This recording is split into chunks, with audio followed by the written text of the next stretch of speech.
Muy bien, hermanos. Pues la enseñanza que el Señor me pone para este día lleva por título La prueba, una bendita oportunidad.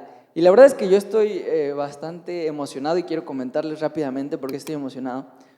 La palabra me emociona, ¿no? Pero hoy en la mañana llegué, no había nadie más que el hermano Samuel aquí tocando una alabanza. Y empezamos a platicar, no lo había visto en mucho tiempo, me empezó a platicar y me empezó a hablar sobre las pruebas. Entonces definitivamente yo lo tomé esto como una confirmación del Señor y un ánimo del Señor a decir, vas a hablar lo que yo te dije que hablaras, ¿no? Entonces por eso estoy bastante contento y creo que ahora en los cantos, en la alabanza que tuvimos, también el Señor nos volvió a recordar que Él es Rey de todas las pruebas, Él es Rey soberano sobre todas las pruebas. Y vamos a hablar un poco sobre las pruebas, pero antes quisiera empezar con la palabra. Voy a tomar una breve introducción que nos va a ayudar a entrar en materia. Y es que dice la palabra, no les voy a decir el versículo todavía, pero a lo mejor lo van a adivinar antes de tiempo. La palabra dice, pero tú permanece firme en lo que has aprendido y de lo cual estás convencido, pues sabes de quiénes lo aprendiste. Desde tu niñez conoces las sagradas escrituras que pueden darte la sabiduría necesaria para la salvación mediante la fe en Cristo Jesús. Toda la escritura es inspirada por Dios y útil para enseñar, para reprender, para corregir y para instruir en la justicia, a fin de que el siervo de Dios esté enteramente capacitado para toda buena obra. Esto que acabamos de leer se encuentra en 2 de Timoteo, capítulos 3, del versículos 14 al 17. Y ya lo hemos escuchado muchas veces. Sabemos que toda la escritura es inspirada por Dios y útil para varias cosas, entre las cuales está enseñar. Hermanos, gracias a Dios por su palabra, porque si no estuviera la palabra, yo no me pararía aquí a enseñarles absolutamente nada, no tendría nada que enseñarles, vaya, ni un tutorial de cómo hacer un avioncito de papel podría enseñarles. Realmente sin la palabra no hay nada que enseñar. ¿Qué podemos enseñar sin la palabra? Si la palabra es la fuente de la inspiración de Dios para todos nosotros. Entonces la palabra es útil para enseñar, pero también dice que la palabra es útil para reprender y corregir. Normalmente reprender es un regaño, tiene que ver con un regaño, una llamada de atención. De esta manera el Señor sabe hacerlo mucho. ¿A cuántos de nosotros nos ha llamado Dios la atención? A través de la palabra. A veces ni siquiera es necesario que el Señor envíe a alguien y nos diga, oye, estás viviendo incorrectamente. A veces el Señor, con solo abrir la Biblia y empezar a leerla, nos empieza a reprender y corregir, ¿ok? El vocablo griego original utilizado en la Biblia para corregir significa volver a enderezar. Y aquí se me viene un ejemplo muy claro cuando nuestras mamás o nuestros papás, normalmente son las mamás, las que nos dicen, siéntate derecho, y ya, ¿no? Tú como que ya te acomodas, pero a los 3 minutos ya estás otra vez encorvado, y te vuelve a decir que te sientes derecho, ay, te voy a poner un palo acá atrás para que vayas derecho todo el día, ¿no? No sé si a sus mamás les dijeron eso alguna vez, a mí puede que, pero bueno, entonces corregir también significa volver a enderezar. ¿Por qué? Porque realmente se nos olvida a veces lo que hemos aprendido. A lo mejor lo que escuchaste el domingo pasado ya no lo tienes tan claro el día de hoy como lo tenías ese día que lo escuchaste. Por eso la palabra es muy buena y útil para corregir, o sea, enderezarnos a cada rato, mantenernos en la postura, mantenernos en esto en el llamado, viviendo dignamente del llamado que hemos recibido. Por eso las escrituras nos ayudan a mantener una vida digna de ese llamado. Pero también dice que la palabra es útil para instruir. Y el significado de la palabra instruir es equipar o abastecer en todo momento. Es muy bueno, porque realmente nosotros no podríamos subsistir con la palabra solo una vez al mes, ¿sí? ¿Por qué? Porque la palabra continuamente nos está equipando y nos está abasteciendo. Realmente, hermanos, tenemos la palabra al alcance siempre. Podemos estirar nuestra mano, tomar nuestra Biblia o incluso desbloquear nuestro celular, abrir la aplicación de la Biblia y ahí está la palabra que nos instruye, nos abastece y nos equipa todo el momento, ¿ok? Pero también dice que nos va a ayudar para que estemos listos para toda buena obra, ¿ok? ¿Cuáles son esas buenas obras? Bueno, algunos ejemplos: predicar el evangelio, dar correcto testimonio del evangelio y servir al Señor en algún ministerio. Estos son solo unos ejemplos, pero hay muchísimos más de lo que son las buenas obras para las cuales estamos preparados a causa de la palabra. Entonces, hermanos, esta es la importancia de la palabra, ¿ok? Es útil, como dice, para enseñar, reprender, corregir e instruir en la justicia, ¿ok? Es por eso que tenemos que poner muchísima atención. Y toda la palabra es inspirada por el Señor, ¿ok? Así que ahora sí, entramos en materia, entramos al tema que el Señor tiene esta mañana, y está basada en los capítulos 2 y 3 del libro de Jueces. Así que acompáñenme por favor al capítulo 2 de Jueces, y mientras ustedes van a la escritura, pues contexto por favor, ok, contexto. Vamos, el libro de Jueces empieza narrando acontecimientos del pueblo de Israel, más o menos por los años 1400 o 1000 antes de Cristo. Para poner esto un poquito más claro en nuestra cabeza, unos 3000 años atrás aproximadamente del día de hoy, ¿ok? Entonces, ¿qué está pasando aquí en el inicio del libro de los Jueces? ¿Ok? El pueblo de Israel, con Josué a la cabeza, invadió y tomó la tierra prometida, la tierra de Canaán. Ya tomaron la mayor parte de esa tierra, expulsaron a la mayor parte de los habitantes de esa tierra, ¿ok? Pero no lograron expulsar a todos, ¿sale? Entonces, el capítulo 1 de Jueces, no lo vamos a leer porque nos extenderíamos demasiado, pero básicamente narra la transición de la invasión del pueblo de Israel a la tierra prometida de Canaán, al establecimiento del pueblo de Israel, a la paz del pueblo de Israel en la tierra de Canaán, por lo menos por unos años, ¿sale? De eso trata el capítulo 1 de Jueces. Nos dice que entraron, nos dice que Judá luchó contra varias ciudades cananeas, expulsaron a algunos, no pudieron contra otros, pero hay 3 puntos importantes del primer capítulo de Jueces. El primero: Israel entró con una instrucción clara. Israel sabía que tenía que entrar a Canaán con una instrucción.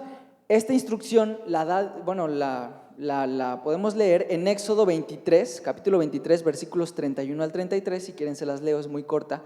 Pero el Señor le dice al pueblo: pondré bajo tu dominio a los que habitan allí y tú los desalojarás.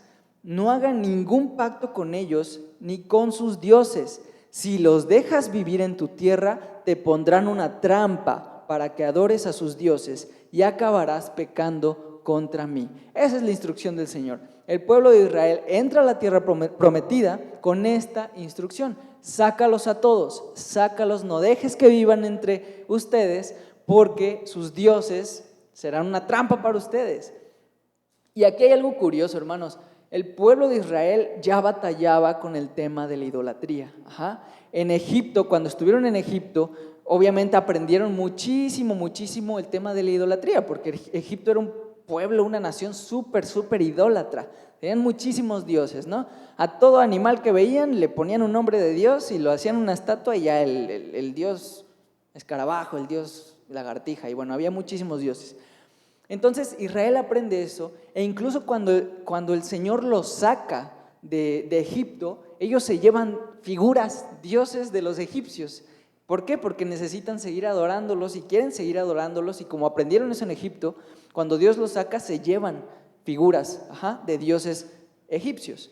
Entonces el Señor sabe lo que al pueblo le costaba trabajo, y era la idolatría. Por eso les dice: saca a todos los que viven en esa tierra, porque si no los sacas, sus dioses serán una trampa para ti, ¿sale? Entonces de ahí empezamos a ver algunas cosas que se asemejan un poco a lo que hoy en día podemos llegar a vivir. Hay cosas, hermanos, que el Señor sabe que pueden llegar a ser trampas para cada uno de nosotros, y cada uno sabe cuáles son esas cosas, ¿ok? No voy a ahondar más en eso.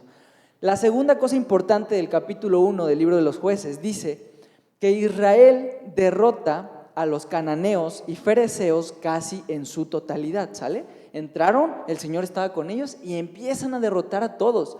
Hermanos, esto es un milagro, porque los cananeos y otros pueblos estaban ya instalados, tenían ciudades fortificadas, tenían sus ejércitos, estaban listos para la guerra. Y el pueblo de Israel era un pueblo nómada. Y aunque tuvieran su ciudad fortificada, ni modo que se la llevaran cargando y la pusieran enfrente de la otra y ahora sí vamos a pelear. No, tenían que llegar e invadir ciudades, destruir fortificaciones y sacarlos de ahí. Entonces fue un milagro y derrotan casi a todos casi a todos. Luego, tercer punto, y aquí quiero que pongamos atención. 8 de las tribus de Israel tuvieron dificultades, y dice el capítulo 1, para derrotar algunas ciudades cananeas. Judá, Benjamín, Manasés, Efraín, Zabulón, Aser, Neftalí y Dan tuvieron dificultades en un inicio para expulsar a algunos cananeos de algunas ciudades. Les costó, principalmente de la región montañosa de Canaán, fue de donde les costó sacar a esos habitantes, ¿sale?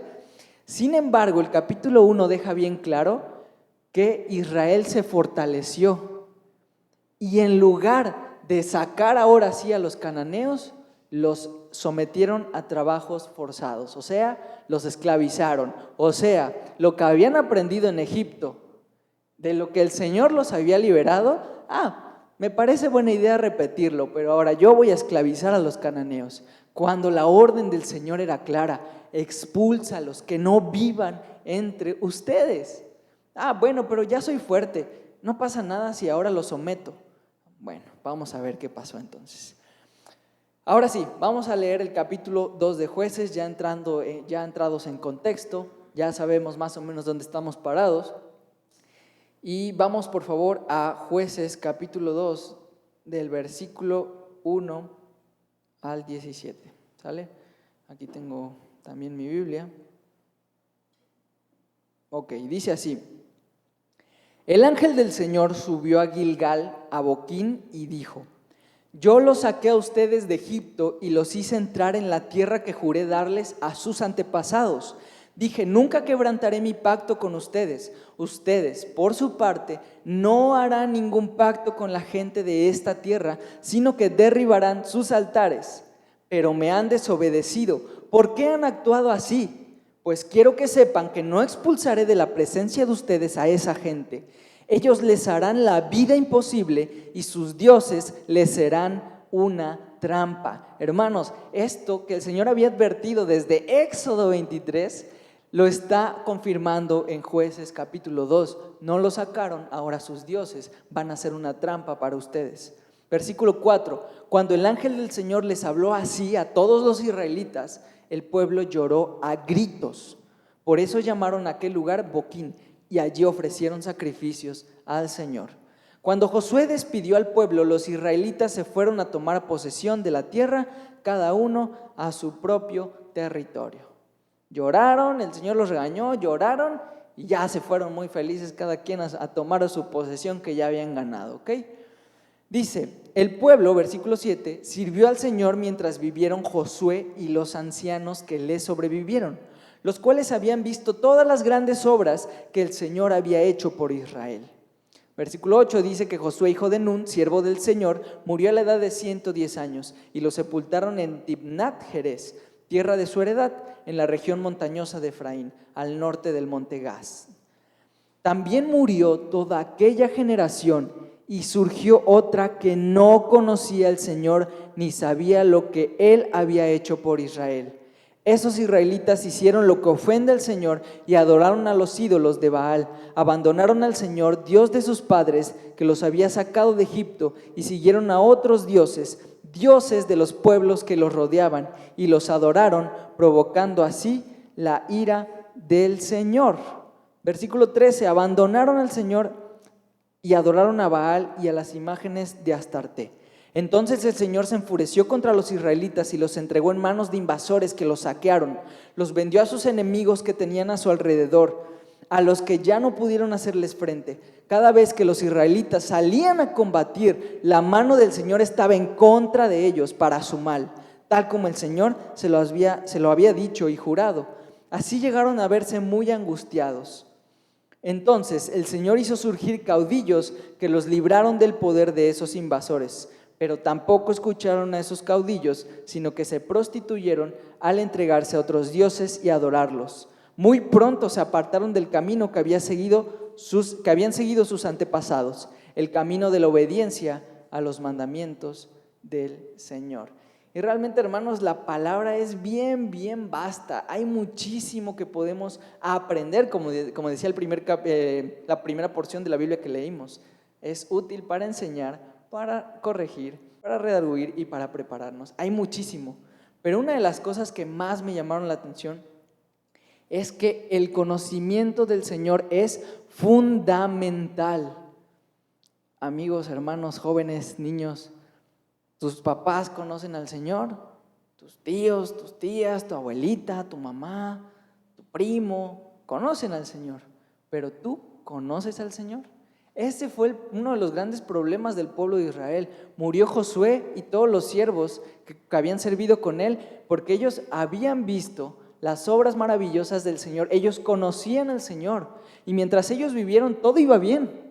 Pero cuando ellos mueren, la palabra es bien clara y dice, surge otra generación que no conocía al Señor. Ese es un problema, porque al no conocer al Señor, ¿a dónde se fueron? Pues a ídolos que podían ver.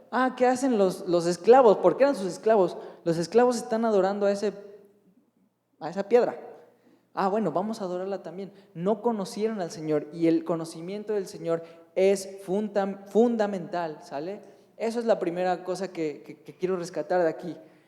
Chicos, no podemos depender de lo que mi autoridad, y ojo aquí, conoce del Señor. Es bueno depender de la autoridad, de hecho el Señor pone autoridades para guiarnos, pero no puedo depender solamente del conocimiento que tiene mi autoridad del Señor.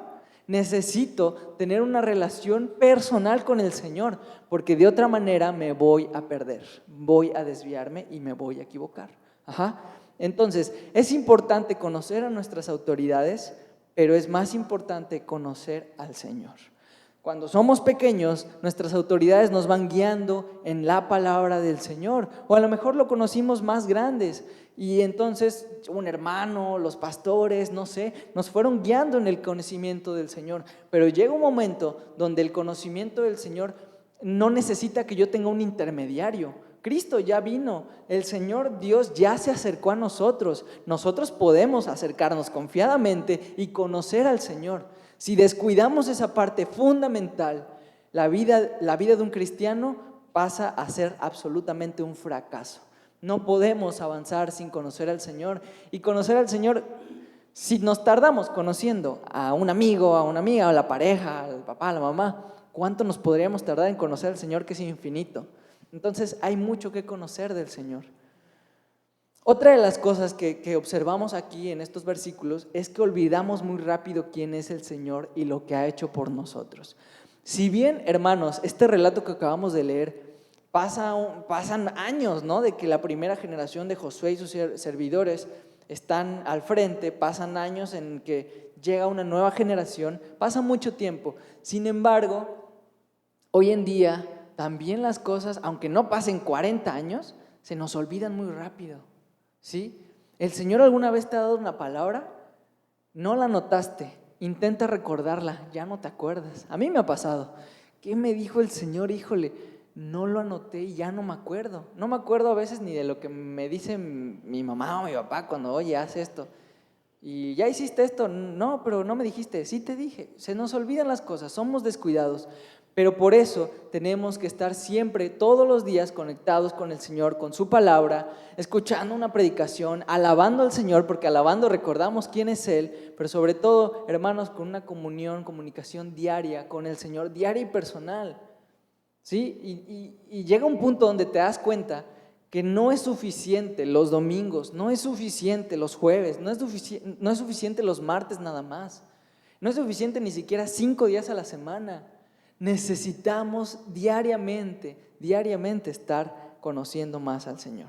Y por último, el pueblo de Israel nos enseña que no se trata de fuerza, se trata de obediencia. Porque cuando ellos tuvieron la fuerza para sacar a los cananeos de entre sus ciudades, no lo hicieron, desobedecieron. El problema no es si tienes fuerza o no para pasar las pruebas. El problema no es si tienes fuerza o no para enfrentar a los gigantes, como cantábamos en la mañana. El problema no es la fuerza te la va a dar el Señor. El Señor es fuerte, Él te fortalece y te da la victoria. Lo que nos toca a nosotros es la obediencia. Muy importante. Vamos a continuar leyendo. ¿Qué pasó entonces con este pueblo de Israel, con esta nueva generación del pueblo de Israel?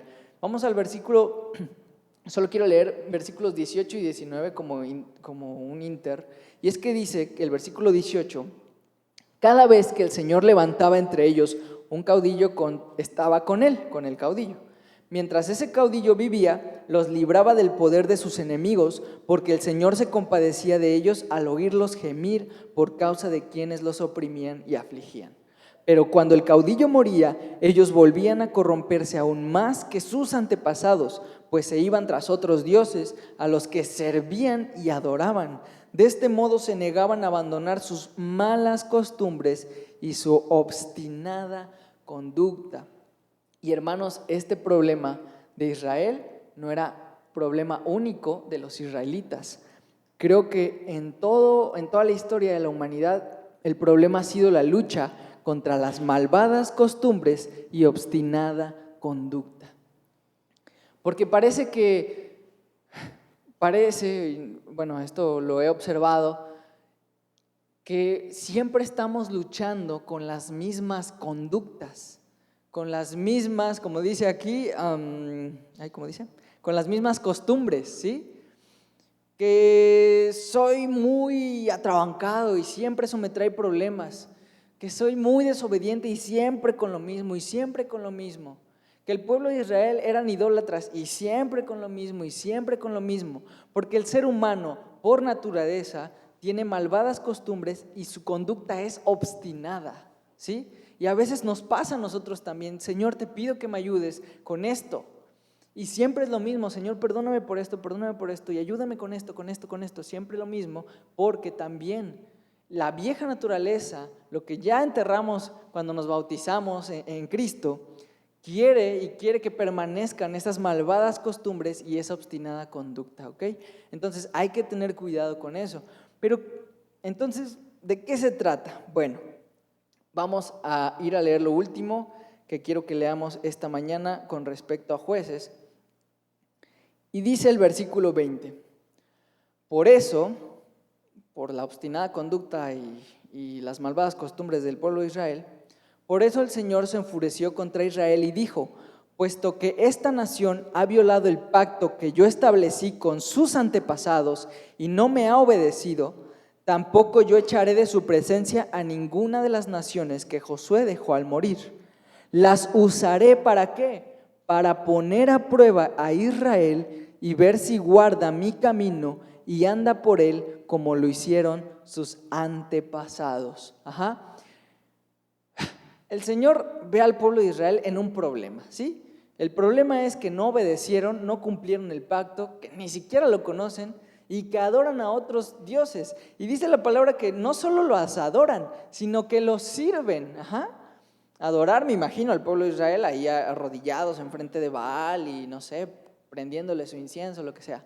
Una cosa es eso, pero otra peor es ya servirle a Baal, a ese dios falso, cuyas costumbres eran horribles, ¿no? Una de las más feas pues era sacrificar a niños, ¿no? Han encontrado cuevas donde prácticamente es un cementerio de niños sacrificados a Baal, porque los cananeos sacrificaban a su hijo primogénito siempre, ¿no? Entonces, realmente era servir con cosas detestables para el Señor. Y dice, y el Señor utiliza toda esta situación que se veía muy, muy mala para dar una segunda oportunidad a esa generación del pueblo de Israel. Dice, los voy a dejar a las otras naciones para ponerlos a prueba, ¿sí? No los voy a sacar, tienen una segunda oportunidad.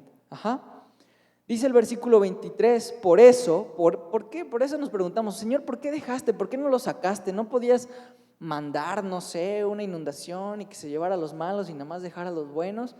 El Señor tenía planes. Dice, por eso el Señor dejó en paz a esas naciones, no las echó enseguida ni las entregó en manos de Josué. El Señor sabía lo que iba a pasar, porque esto ya estamos hablando de la generación posterior a Josué. Pero el Señor no los sacó con Josué porque sabía lo que iba a pasar y los necesitaba para su plan. Versículo 1 de Jueces 3.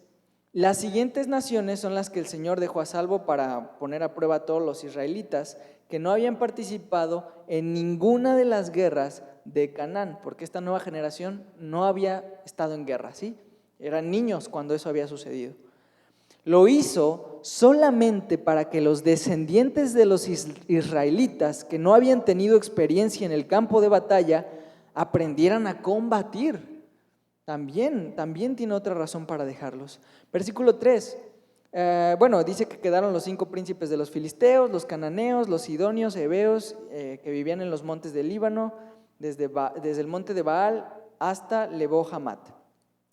Versículo 4, allí los dejó el Señor para poner a prueba, otra vez, prueba, a los israelitas a ver si obedecían sus mandamientos que Él había dado a sus antepasados por medio de Moisés. Está probando la obediencia del pueblo, ¿sale?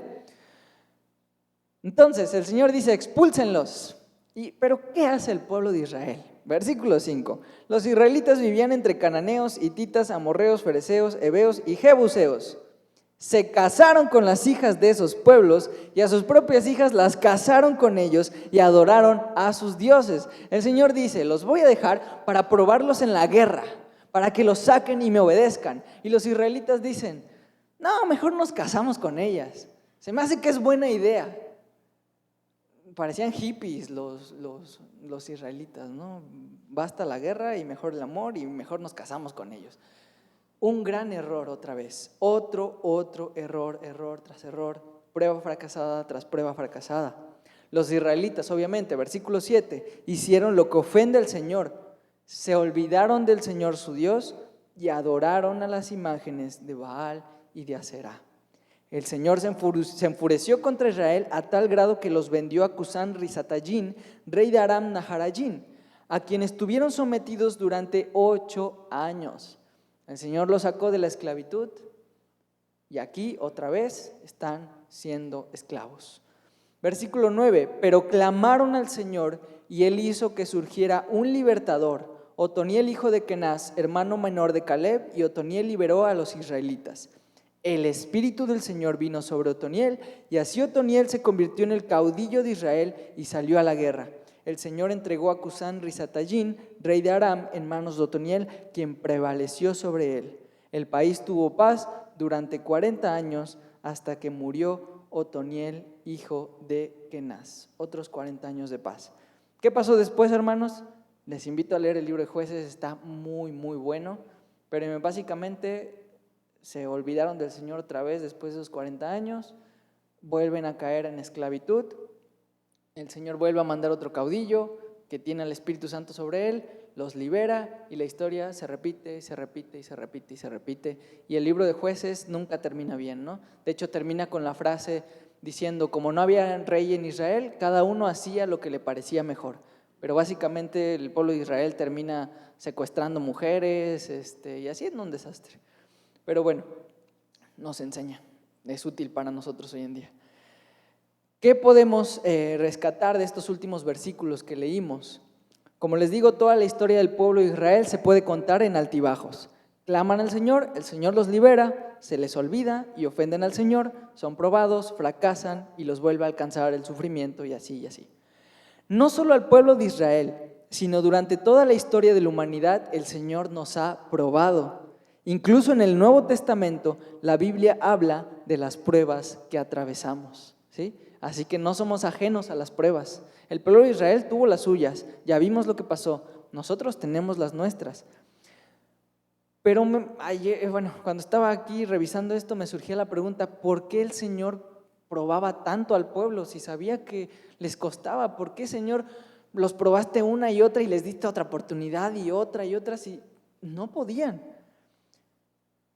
Eso mismo me llevaba a preguntarme, Señor, ¿tú nos pruebas a nosotros? Sí nos pruebas a nosotros, pero ¿por qué lo haces? Y aquí quisiera presentarles un video, de hecho aquí ya nos van a ayudar a ponerlo, dura 6 minutos, presten atención, simplemente nos va a ayudar de introducción para lo que viene después. ¿Por qué el Señor nos prueba?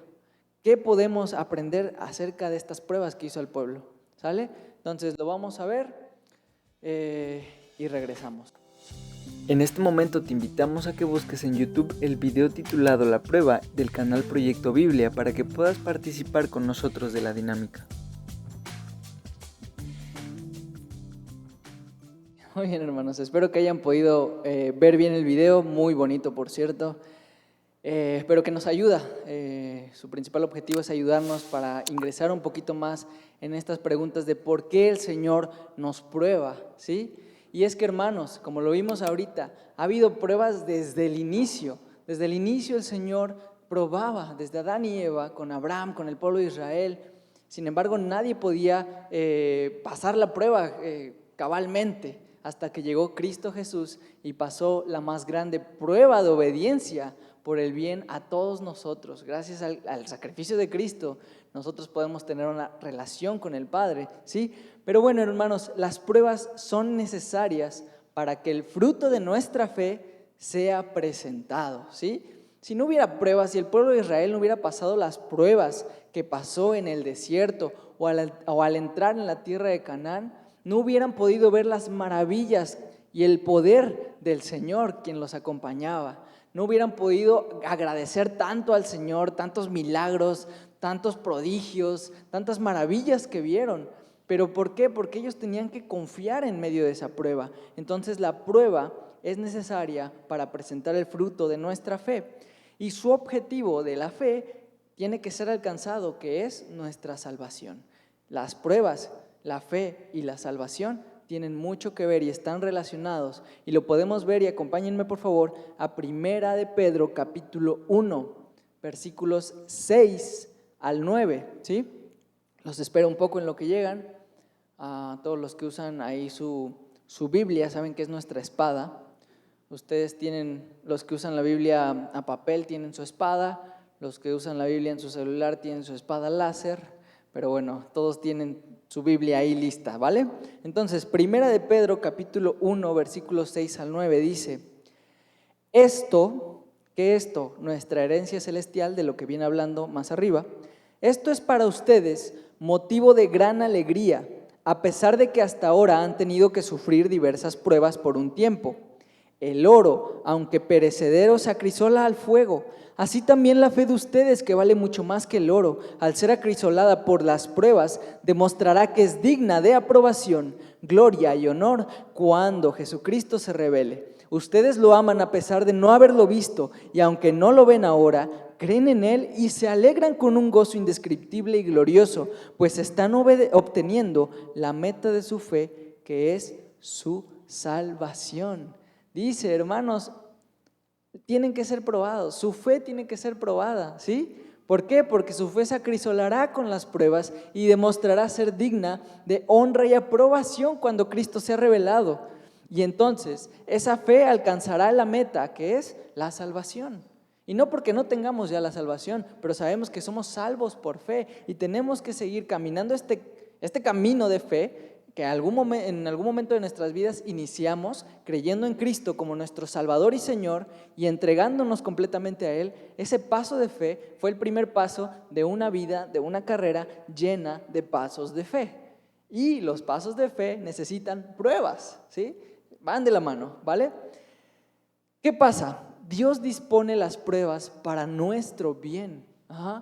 La generación del pueblo de Israel que no conocía al Señor, sin pruebas ni siquiera iba a estar cerca de conocerlo. Porque ¿qué pasa? Cuando todo está bien, al parecer, o por lo menos por fuera parece estar bien, no necesitamos, o obviamente lo necesitamos, pero nosotros creemos que no necesitamos a Dios. El pueblo de Israel, si todo hubiera estado bien, no creerían que necesitaban a Dios, no clamarían al Señor, porque ellos solo clamaban al Señor cuando estaban en esclavitud, cuando estaban pasando por una prueba muy dura. Solo ahí clamaban al Señor.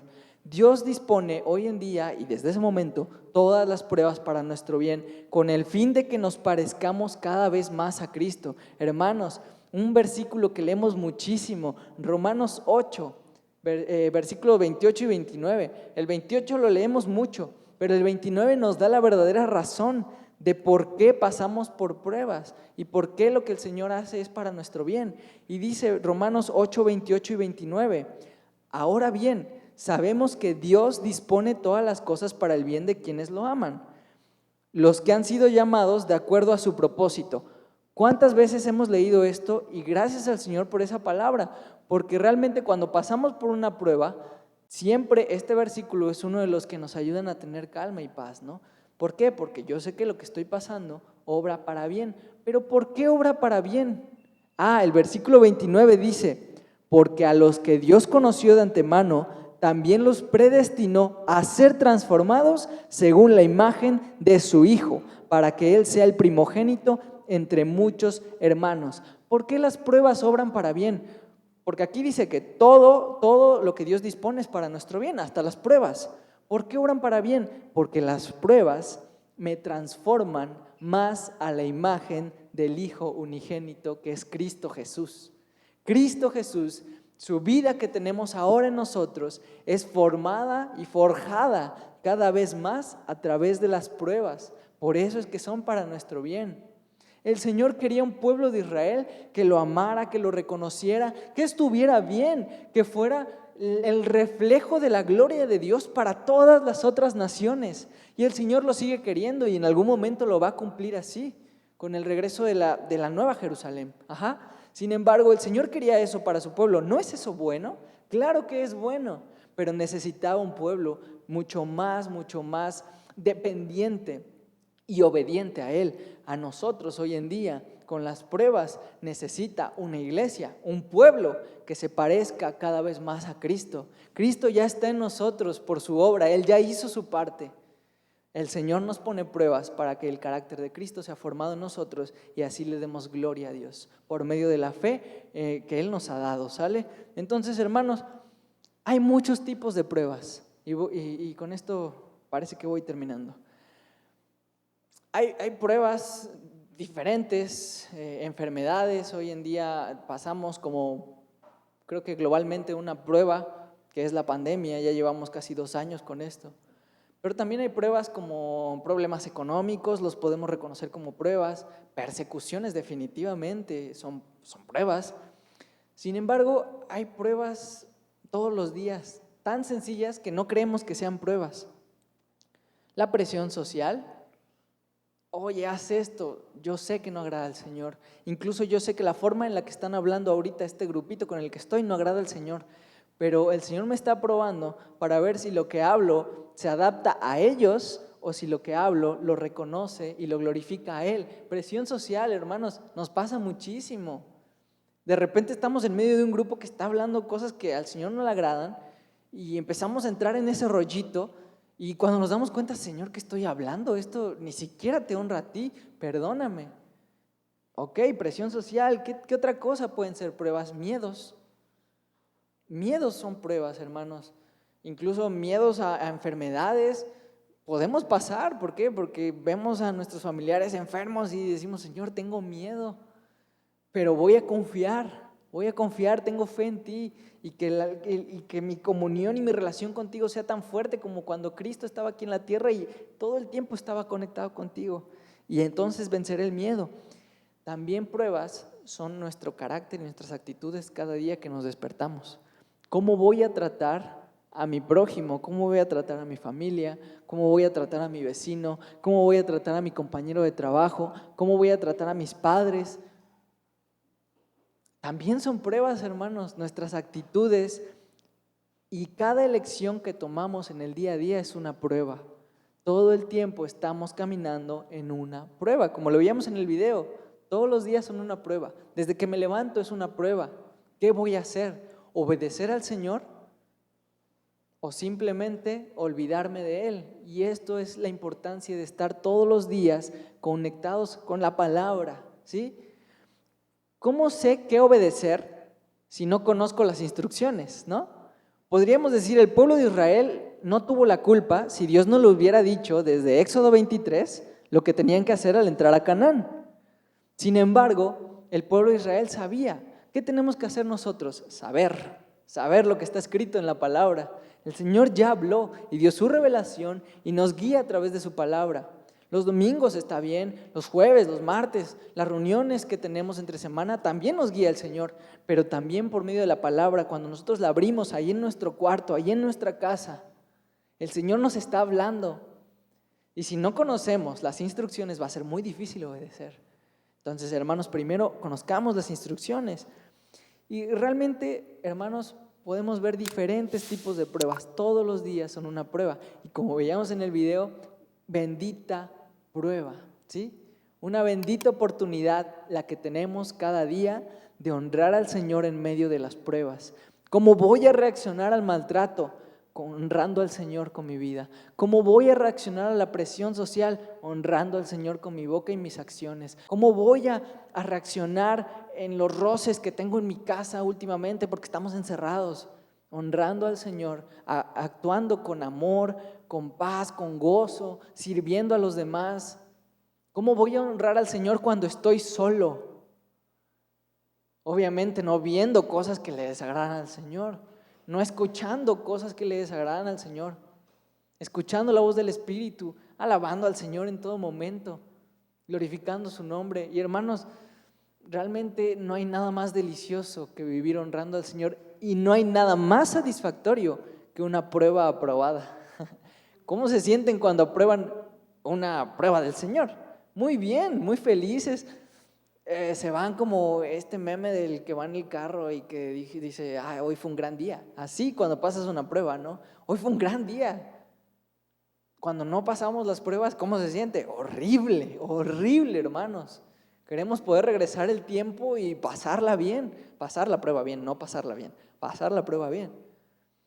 Entonces, hermanos, realmente nosotros estamos diseñados para pasar las pruebas y vivir en gozo continuamente, porque el Señor nos llama a vivir de victoria en victoria en victoria, no de derrota en derrota en derrota. Para eso nos dejó la historia del pueblo de Israel, para aprender y para que nosotros vivamos de acuerdo a lo que el Señor quiere y no cometamos los mismos errores. Hermanos, hay diferentes tipos de pruebas, pero hay una sola solución que también abordó el video. Tenemos una victoria segura para cada prueba en Cristo Jesús. Cristo es la solución, porque si bien hubo muchos quienes pasaron algunas pruebas, solo en Cristo se cumplió perfectamente. Un hombre que obedeció completamente a Dios, completamente, y en una de las pruebas más difíciles, si no es que la más difícil, porque Cristo nos enseñó el camino hacia el Padre.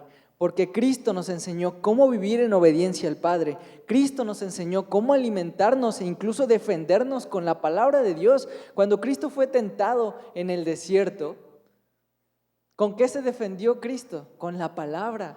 Porque el diablo quiso engañarlo con la palabra, pero Cristo siempre respondió con la sabiduría de Dios que está en la palabra. ¿Cómo nos podemos defender nosotros en medio de las pruebas? Con la palabra. Hermanos, las pruebas, y lo vamos a ver el siguiente domingo, las pruebas también son oportunidades y que el diablo puede usar, como lo vimos con el pueblo de Israel, para poner trampas. Como decía Dios, los dioses ajenos serán una trampa para ustedes. El diablo quiere ponernos trampas. ¿Cómo nos defendemos ante eso? Con la palabra del Señor. Así como lo hizo Cristo, nuestro mayor ejemplo, así lo podemos hacer nosotros. También Cristo, a través de su sacrificio, cuando Él resucita y cuando Él se va, nos manda el Señor o nos es mandado el Espíritu Santo. Entonces realmente Cristo nos dio la solución a todo tipo de pruebas, hermano. No sé si estás pasando por pruebas de miedo, de presión social, de enfermedad o incluso tentaciones que vamos a hablar, que no es lo mismo. El Señor no nos tienta, lo vamos a hablar el siguiente domingo.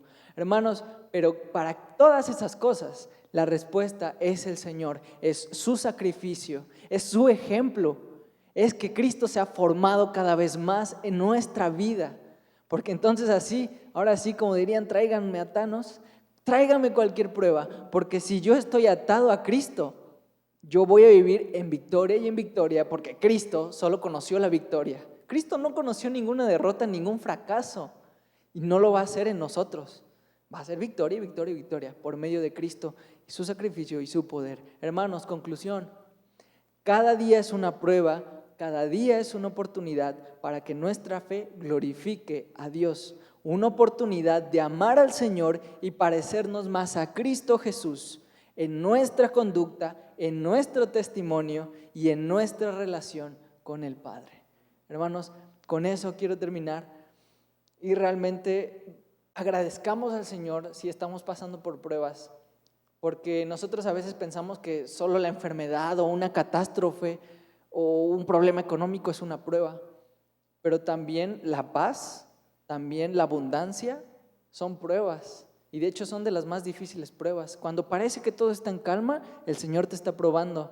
¿Me vas a olvidar o vas a seguir dependiendo de mí aunque parezca que todo está bien? Porque ese fue uno de los problemas del pueblo de Israel. Ya habían tomado la tierra prometida, estaban viviendo, dice en los últimos capítulos del libro de Josué, dice, están viviendo en ciudades que ustedes no fortificaron, están disfrutando de viñedos que ustedes no sembraron, estaban disfrutando. ¿Qué pasó cuando disfrutaron? ¿Qué pasó con la generación de Josué? Se les olvidó seguir formando a la generación de atrás en el conocimiento del Señor. Cuando todo parece que está bien, cuando todo parece que está en paz, no se nos debe olvidar seguir aumentando nuestro conocimiento del Señor y seguir viviéndolo sobre todo y obedeciendo y dependiendo del Señor. ¿Sale, hermanos? Entonces, ya sea que estés en una prueba donde necesites confiar en el Señor, donde necesites obedecer siempre, en todas las pruebas necesitamos obedecer, o estés en una prueba donde estás tranquilo y relajado, no olvides al Señor, nunca, nunca, nunca, sino que todos los días que haya un anhelo en sus corazones de conectarse con la palabra, escuchar la predicación, alabar al Señor y sobre todo actuar como Cristo actuaba en amor a mis prójimos. ¿Sale?